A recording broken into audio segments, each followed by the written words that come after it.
আসসালামু আলাইকুম। আমি রিফাত রশিদ বৈষম্য বিরোধী ছাত্র আন্দোলন থেকে বলছি। শুরুতেই একটি ক্ষমা চেয়ে নিচ্ছি যে আমরা আজকে আমাদের যে প্রেস রিলিজ তাতে একটি সংশোধনী এসেছে। আপনারা সেই সংশোধনীটি চেক করে নেবেন এবং পরবর্তীতে আমরা আমাদের কর্মসূচি নিয়ে কথা বলতেছি। সো সারা দেশে ছাত্র জনতার উপর গণহত্যা, গণগ্রেপ্তার, হামলা মামলা, গুম খুন এবং শিক্ষকদের উপর ন্যাক্কারজনক যে হামলা হয়েছে তার প্রতিবাদে এবং জাতিসংঘ কর্তৃক তদন্তপূর্বক বিচারের দাবিতে এবং ছাত্র সমাজের যে 9 দফা দাবি আদায়ের লক্ষ্যে আগামীকাল 1 আগস্ট রোজ বৃহস্পতিবার বৈষম্য বিরোধী ছাত্র আন্দোলনের কর্মসূচি হলো রিমেম্বারিং আওয়ার হিরোজ কর্মসূচি। তো এই ক্ষেত্রে আমাদের শুরুতে যে কর্মসূচি যা পালন করতে হবে আমি শুরুতেই বলে দিই।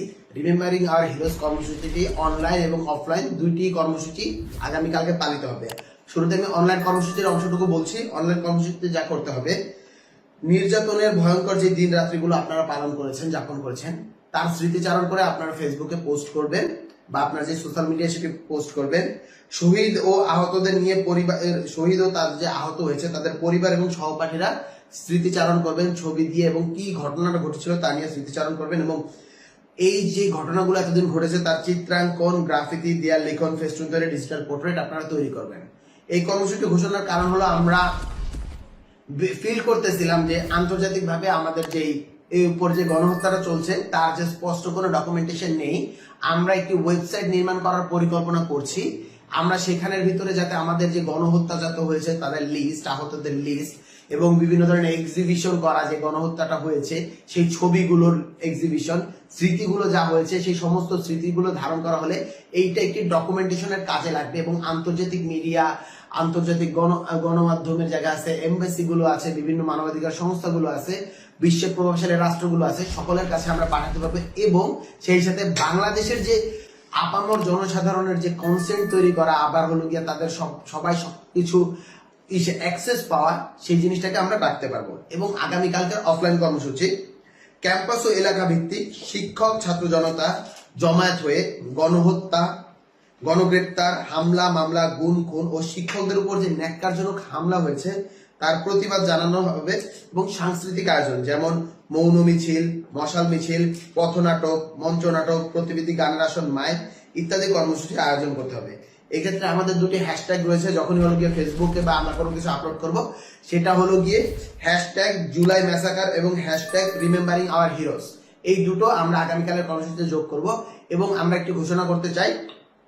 এই যে পুরো গোটা জুলাই মাস দিয়ে আমাদেরকে হলো গিয়ে ম্যাসাকার চললো, আমাদের উপর গণহত্যা চললো, তাই আমরা এটিকে জুলাই ম্যাসাকার হিসেবে নামকরণ করছি।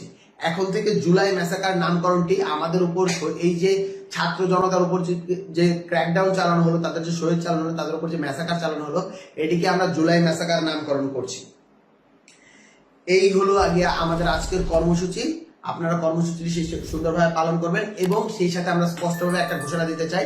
আজকে আপনারা দেখতে পেয়েছেন আমাদের ডিবি অফিসে যারা উপস্থিত ছিলেন, আমাদের সমন্বয়কেরা যাদেরকে আটকে রাখা হয়েছে নিরাপত্তার কথা বলে, তাদেরকে ছেড়ে দেওয়া নিয়ে এবং হলো গিয়ে যাতে হলো গিয়ে শিক্ষার্থীদের উপর গুলি চালানো না হয় সেই নিয়ে কিন্তু আজকে হাইকোর্টে শুনানি হয়েছিল। কিন্তু আমরা দেখতে পেয়েছি যে অসুস্থতার কথা বলে আজকে কিন্তু হাইকোর্টের শুনানিটা হয়নি। আগামীকাল কোর্ট বসবে। আগামীকালও যদি আমরা দেখি যেভাবে বাহানা করে কোর্ট পেছানো হচ্ছে প্রতিদিনই এবং আমাদের শিক্ষার্থীদের উপর গুলি চালানোর যে লেজিটিমেসি সেটি তৈরি করে দেওয়া হচ্ছে, অন্যায়ভাবে সংবিধান বহির্ভূতভাবে আমাদের যে সিনিয়রদের, আমাদের বড় ভাই, আমাদের বড় বোনদের যে ডিবি অফিসে আটকে রাখা হয়েছে তার প্রতি সেটিকেও যদি হলো গিয়ে নয়সয় করে হাইকোর্ট কানাকে হাইকোর্ট দেখানোর মতো করে আবার ঘোরানো হয়, তাহলে শিক্ষার্থীরা কিন্তু কঠোরভাবে আবার রাজপথে ফিরে আসবে এবং এবার শুধু শিক্ষার্থীরা নয়, শিক্ষক, আইনজীবী, বুদ্ধিজীবী, সুশীল সমাজকে একত্র করে শিক্ষার্থীরা রাজপথে নেমে আসবে। আমাদের অভিভাবকরা সাথে থাকবে, আমাদের অভিভাবকেরা, আমাদের শিক্ষকেরা, আমাদের সুশীল সমাজ, আমাদের বুদ্ধিজীবীরা আমাদের যখনই আপনি আটক করবেন তারা ছাড়িয়ে নিয়ে আসবে।